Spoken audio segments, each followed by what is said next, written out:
Hola, ella es Rhea Powers, gracias por acompañarnos en Zona Infinito. Rhea es especialista en terapias de vidas anteriores. Usted la ha denominado clearing. ¿Qué significa? Ir como despejando lo que nos pasó atrás. So there are two different things. One is the experience of past lives, which we all seem to be able to access. We have the experience that our soul has been here before. And the other technique that I call clearing is something else.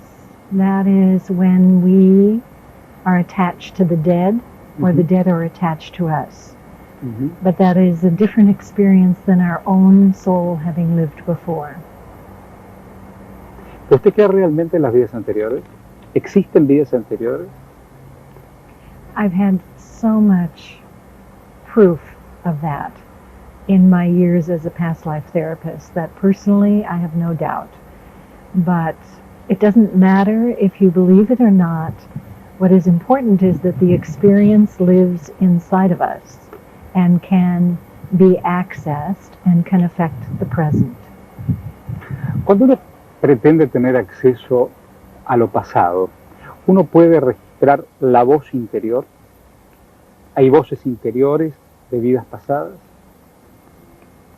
Well, in daily life, in other words, not in a therapeutic session, in daily life we have certain preferences that may have to do with past lives, or we meet somebody and we feel a certain sympathy toward them, or I think what people call love at first sight is actually love at first recognition. ¿Qué pasa con los recuerdos? Los recuerdos de seres que ya no están, ¿pueden estar encarnados también en nosotros? Can people from, let me see if I understand correctly. The question is, can people who are dead affect the living? Is that the question? No sé si la palabra es afectar, pero pueden influir. Yes, especially if we are carrying their energy inside of us, which is possible. ¿Qué significa alguien que puede canalizar estas voces interiores? Well, that's another category of experience. A ver. To channel is to open and access to another dimension of reality where there is another level of information available. It's something people can learn to do. It's something I happened on, something that happened to me.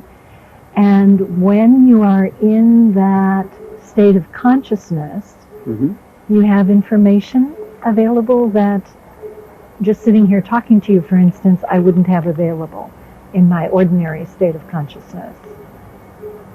¿Uno necesita tener poderes especiales o necesita estar en un plano superior para poder acceder a ellos? No, you don't need special powers. And it has nothing to do with my name, for sure. It's simply a capacity that some people are born with, perhaps developed in other lifetimes, perhaps, or you can learn. I have trained hundreds and hundreds of people to channel. It's not special. It's something we are all connected to. ¿Y cuál sería el entrenamiento del alma para poder estar atento a ese proceso? ¿Qué disposición tengo que tener? ¿Qué predisposición tengo que tener? Para poder interpretar, para poder canalizar. The biggest thing, I suppose, is the capacity to be able to set your personality aside. To not be busy with your own worries or concerns, but to have some distance from your personality state or your ego state. That probably is useful. Del ego. Yes. Del ego. Yo quiero preguntarle, por ejemplo, Rhea Power, en las vidas anteriores, ¿quién fue? Well, I was many things. I've been in touch with several hundred of my own past life experiences. But the difficulty around past lives is that people use it to reinforce their ego. Oh, I was a high priestess, therefore I'm special. And that has nothing to do with it. You could have had a very... ¿Eso fue usted? Huh? ¿Esa fue usted? Oh, sure, of course. But a lifetime that was very simple could have actually been more important for the development of your soul than something that the ego thinks is special. Claro. So people unfortunately use past lives to maintain the ego or to inflate the ego. Mm-hmm. And that is not spiritually useful. Usted habla en sus escritos y en sus charlas del guardián y el guardián interior. ¿Qué es eso? Yes, this is what psychologists call the superego. It's the inner critic or the inner judge that judges and evaluates your thoughts, your actions, your appearance, whatever it can judge, it will judge. Mm-hmm. And it's something that we all have as a part of our psyche. It's part of the mental structure we all carry, and it is developed during our childhood when we are conditioned by our parents, by our teachers, what we should do, what we should not do. This is very useful when you're 4 years old to know not to cross the street without looking both ways. It's necessary. But if you are an adult and someone has given you the opportunity to go skiing and you say, no, I'm not athletic, I can't go skiing, you limit yourself out of a picture of yourself from the past. So maybe your older brother was the athletic one in the family, and you judged yourself as not athletic. And then you limit today your experience of life out of these pictures of yourself from the past. Do you understand? Am I clear? Perfectamente. Yes. Yo quiero preguntarle, ¿cuál es el sentido de limpiarnos o despejar vidas anteriores? ¿Para qué? ¿Cuál es el sentido?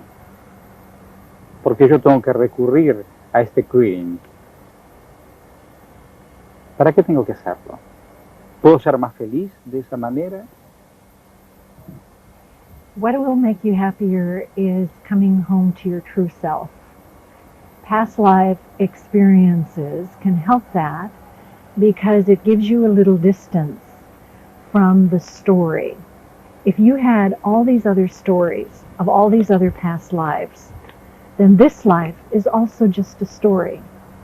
It gives you some distance. Oh, I was not, after all, the high priestess or the cleaning woman. So I'm not really Rhea Powers either. This is also just an experience my soul is having as it moves through time in its own evolution. So for that, the experience of past lives is very useful because it brings you closer to the truth that you are not this package. Esto es apenas un paquete. Yo digo, hay gente que vive muchos años y hay gente que vive muy pocos años. Yes. Algunos dicen, bueno, ha cumplido en esta vida lo que tuvo que cumplir. Y otros no logran en todos esos años cumplir con lo previsto. ¿Coincide usted con eso? Yes. People have those reactions. That's true. I think we all die when it's our time to die, whether we like it or not. Mm-hmm. Some people go easily into that good night, as Dylan Thomas said, and others fight.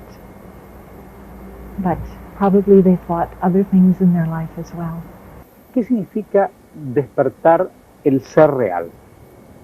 ¿Qué es el ser real? ¿Y cuáles serán los seres imaginarios. ¿Cuáles son nuestras esencias imaginarias?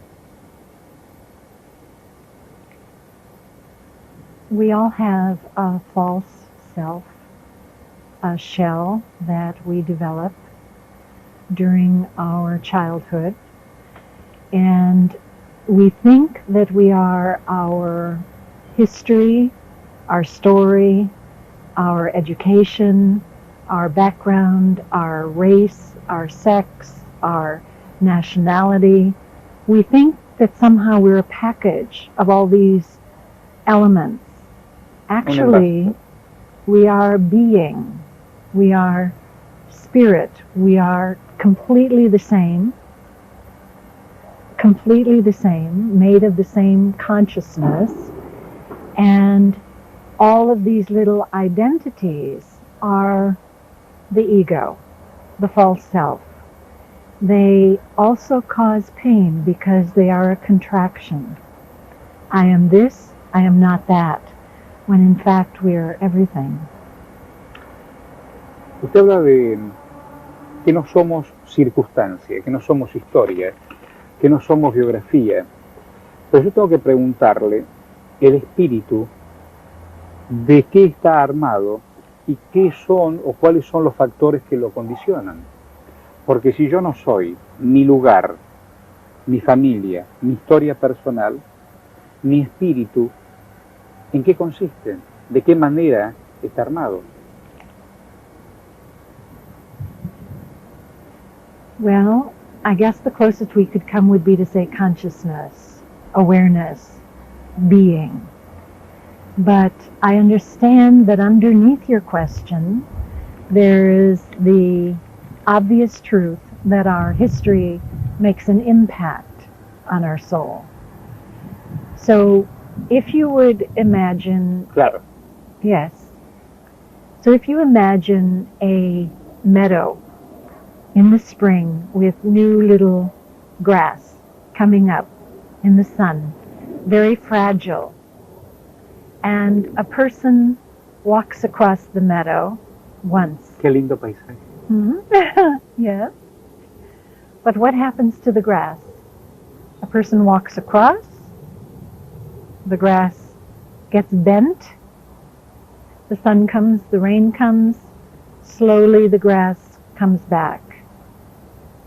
If that person walks across the grass 100 times in the same place, the grass stays bent. If a tractor comes and drives across that meadow, it leaves an impression. So if we had a difficult childhood, if our parents hit us, or our parents were sick or died, or there was difficulty in the family, an alcoholic, whatever, it makes an impression on the soul. And it's very hard for the soul to spring back to its natural identity, its true self, when we have a difficult history. Si uno es la sucesión de vidas anteriores, y esas vidas anteriores tienen huellas, marcas o señales, Okay. Esa vida es una enorme cicatriz. We have many scars on our soul, yes. It's very true. Who we are is not the results of our past lives, but our past lives have affected. ¿No? Yes, they have affected our soul. They've left an impression. And that impression will show up in our life today as a pain, as a fear, as a sadness. We carry that with us. And so if you do work on yourself, if you do spiritual work, you can move into that pain and understand it, feel it, and the grass springs back to its original form. ¿Vuelve? Yes.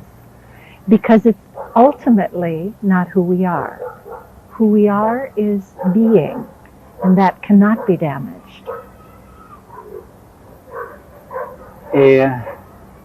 Son los guardianes los que colaboran para que ese pasto vuelva a crecer. Son los guardianes del alma, aquellos que cuidarán que los pastos vuelvan a crecer. Well, we have to be careful because we use the word guardian to signify inner critic. So the inner critic is not necessarily the friend of the soul. However, we do have inner guidance. We do have a voice inside of us that if we are relaxed and if we are open and if we're not so busy in our mind, that voice does guard us, yes, and it does guard the development of our soul. That's true. Hay personas que en el universo interior, en vez de tener voces, tienen gritos, que son precisamente las huellas y las propias cicatrices anteriores. ¿Cómo puedo yo abrir las ventanas de mi mundo interior para que entre el sol, el aire y la vida nueva? ¿Cuál sería la terapia?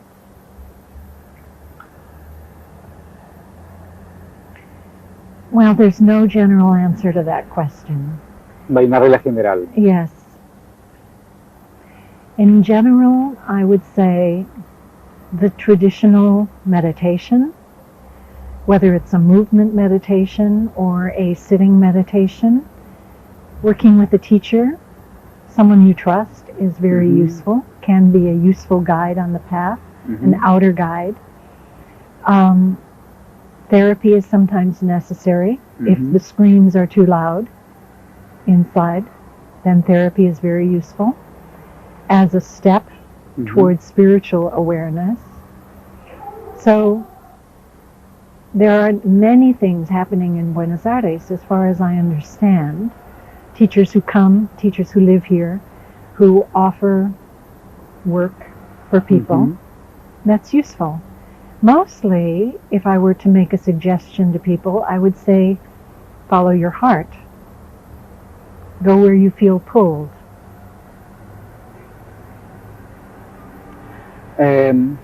Así como uno siente frío o calor, como usted lo acaba de señalar, las terapias son individuales porque cada hombre y cada mujer son diferentes, o puede ser grupal.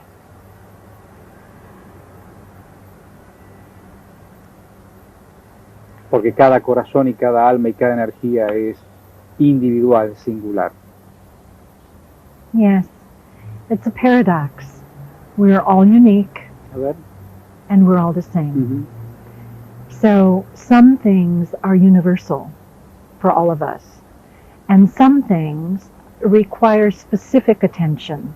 So if, for instance, there was sexual abuse in the childhood or alcoholism in the family, that needs a particular kind of attention. But if you are talking about the truth of who we are beyond our story, that's universal. Cuando uno piensa en limpiar o en despejar, siempre cuando uno despeja, algo queda limpio, pero algo queda sucio. Con el elemento que yo limpie, esto va a quedar limpio, pero esto va a quedar sucio. Aquel que limpia al otro o despeja al otro, ¿queda contaminado de las heridas del otro? No. ¿Y cómo lo hace? No. Porque es mágico. No, it comes from understanding the truth that ultimately there's nothing to fear. That ultimately, we don't have to protect ourselves because we're all one. We're all the same.